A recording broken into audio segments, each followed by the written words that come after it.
अस्सलाम वालेकुम। कैसे हैं आप सब दोस्त? उम्मीद करता हूँ कि आप सब दोस्त खैर वाफ़ियत से होंगे। मैं आपका अपना भाई, अपना दोस्त ज़हीर अहमद जमाली, नवाब शाह सिंध, पाकिस्तान से। और जैसा कि आप तमाम दोस्त जानते हैं कि हम सब दोस्त जो हैं वो रेडियो के शौकीन हैं और रेडियो से वाबस्ता ही हैं। तो आजकल रेडियो जो है वो ख़ुद भी नापेद हो गया है, और रेडियो को बनाने वाले जो कारीगर हैं, जो मिस्त्री हैं, जो मैकेनिक हैं, वो भी यकीनन नापेद हो गए हैं, जिसकी वजह से हम रेडियो लिसनर्स को काफ़ी सारे प्रॉब्लम्स को फेस करना पड़ता है। और रेडियो में पैदा होने वाली ख़राबी जो है यकीनन एक वबाए जाल बन जाती है, तो इस वजह से मैंने सोचा कि क्यों ना आप तमाम दोस्तों को रेडियो के हवाले से बेसिक मालूमात, जो बुनियादी मालूमात है, वो दे दी जाए, ताकि ये जो है दोस्तों के काम आ सके और दोस्त छोटा मोटा फ़ाल्ट जो रेडियो के अंदर होता है वो ख़ुद से रिपेयर कर सकें। तो आइए हम सब चलते हैं इस वीडियो की जानिब। सबसे पहले मैं आपको बताऊंगा कि रेडियो के हिस्से कितने होते हैं, मशीन के जो सेक्शंस होते हैं वो कितने होते हैं। रेडियो की जो मशीन होती है बेसिकली उसके 3 सेक्शंस होते हैं। सबसे पहला जो हमारा सेक्शन होता है ऑडियो या एम्पलीफायर भी हम इसको कहते हैं। इसका काम होता है आवाज़ बनाना, और ये याद रखें कि आपका जो स्पीकर निकलता है, स्पीकर की जो तारें निकलती हैं वो इसी ऑडियो सेक्शन से निकलती हैं। उसके बाद दूसरा सेक्शन है हमारा इनपुट। इनपुट जो होता है ये बीच का सेक्शन होता है, सेकंड नंबर सेक्शन होता है, और इसका काम होता है कि जो आवाज़ है उसको इन करके आगे एम्पलीफायर को देना। और तीसरा हमारा जो सेक्शन है वो फ्रीक्वेंसी सेक्शन है। ये 3 तो बुनियादी रेडियो के सेक्शंस हैं, ठीक है। अब हम आ जाते हैं इसके डायग्राम पे।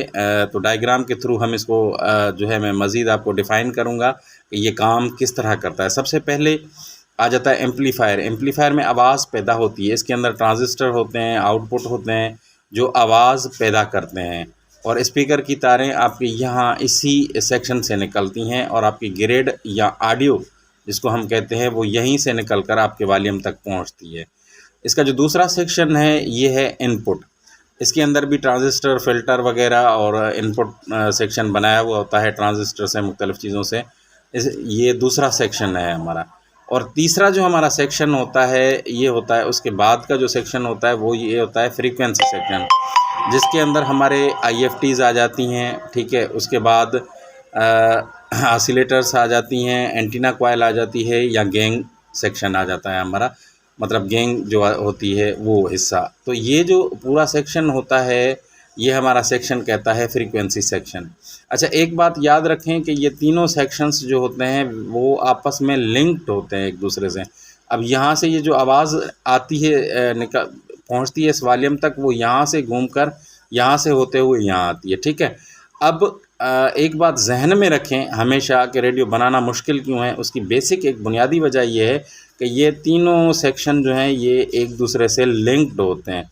यानी कि अगर इस सेक्शन में फ़ाल्ट आ जाएगा तो भी आपका पूरा रेडियो बंद हो जाएगा, अगर इस सेक्शन में फ़ाल्ट आएगा तो भी रेडियो बंद हो जाएगा, और अगर इस सेक्शन में फ़ाल्ट आएगा तो भी रेडियो बंद हो जाएगा। लेकिन इस सेक्शन के मुख्तलिफ़ तरह के फ़ाल्ट होते हैं, जैसा कि रेडियो में सरसराहट आना जिसे हम ऑसिलेशन कहते हैं, लेकिन स्टेशन ना आना। तो उसकी मुख्तलिफ़ वजूहात होती हैं। बाज़ दोस्त समझते हैं कि चलो रेडियो में सरसराहट आ रही, स्टेशन नहीं आ रहा, तो इसका मतलब ये है कि उसमें काम ज़्यादा नहीं है, जबकि ऐसा नहीं है। ये तीनों सेक्शन होते हैं, इनका एक प्रॉपरली काम होता है। अच्छा, इन तीनों सेक्शंस के बाद हमारे पास एक और चीज़ मैं मज़ीद थोड़ी सी वजाहत कर दूँ इसमें, कि इन तीनों सेक्शंस के बाद हमारे पास अगर 2 बैंड का रेडियो होता है, या 3 बैंड का, या 4 बैंड का, तो इसके बाद आ जाता है बैंड स्विच।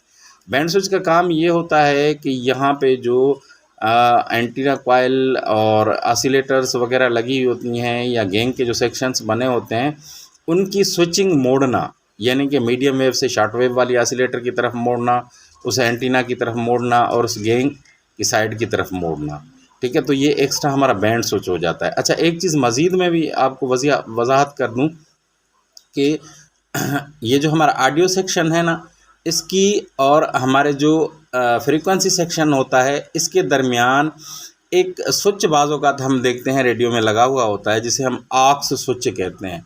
तो ये ऑक्स स्विच का काम क्या होता है कि ये जो इनपुट से यहाँ कनेक्शन आते हैं फ्रीक्वेंसी सेक्शन में, इनको यहाँ से डिस्कनेक्ट करके और ये ऑक्स स्विच दिया जाता है। और ऑक्स स्विच में यहाँ से आवाज़ देकर और यहाँ से आवाज़ ऑडियो के ज़रिए, स्पीकर के ज़रिए निकाली जाती है। तो यानी कि ये एक जब ऑडियो हम इसके साथ ऑक्स वगैरह कोई चीज़ कनेक्ट करते हैं ना रेडियो से, जैसे पहले हम किया करते थे, तो वो इस सेक्शन को बंद करके इन दोनों सेक्शनों को चालू कर देता है। यानी कि ये जो ऑक्स का स्विच होता है ये इस सेक्शन को डिस्कनेक्ट करके और इन दोनों सेक्शनों को चालू करके यहाँ से आवाज़ लेता है और यहाँ से बाहर निकाल देता है। तो ये इस तरीके से रेडियो काम करता है। बेसिकली 3 सेक्शन, ऑडियो एम्पलीफायर जिसे हम कहते हैं, आवाज़ बनाना, दूसरा इनपुट आवाज़ को लेना, और तीसरा फ्रीक्वेंसी सेक्शन जो होता है हमारा। फ्रीक्वेंसी सेक्शन में याद रखें कि आपकी IFTs, oscillators, coil, gain, antenna coil, ये सारी चीज़ें जो आपकी आ जाती हैं ये आपकी आती हैं फ्रीक्वेंसी सेक्शन के अंदर। तो अब मुख्तलिफ़ कंपनीज़ के जो रेडियोज़ होते हैं और मुख्तलिफ़ ब्रांड्स के जो रेडियोज़ होते हैं, ये याद रखें कि हर रेडियो की जो वायरिंग या जो कनेक्शंस होते हैं या जो बनावट होती है वो हर ब्रांड ने अपने हिसाब से की होती है, लेकिन चीज़ें बुनियादी तरह यही 3 होती हैं और इन्हीं 3 चीज़ों पे आपका रेडियो बेस करता है और इन्हीं तीनों चीज़ों पे आपका रेडियो बजता है। अगर आपका रेडियो अचानक से बंद हो जाए तो आप ऐसा कर सकते हैं कि यहाँ से ये जो वॉल्यूम में तार जा रही है आउटपुट से, आप इसको निकाल के इस तार से ग्रेड चेक कर सकते हैं कि क्या ये सेक्शन आपका दुरुस्त है या नहीं है। अगर ये सेक्शन आपका दुरुस्त होगा तो यहाँ आवाज़ आ रही होगी, फिर इसका मतलब है कि फ़ाल्ट जो है इस सेक्शन में या इस सेक्शन में है। अगर सरसराहट आ रही है आपके रेडियो में तो इसका मतलब ये है कि ये वाला सेक्शन भी दुरुस्त है, ये वाला सेक्शन भी दुरुस्त है और फॉल्ट जो है आपका इस सेक्शन के अंदर है, फ्रीक्वेंसी सेक्शन। तो ये तीनों सेक्शनों के अलग अलग काम हैं।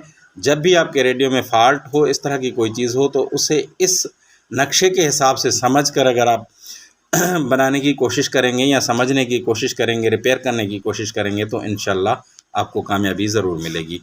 आपकी दुआओं का तलबगार आपका अपना भाई ज़हीर अहमद जमाली, नवाबशाह सिंह।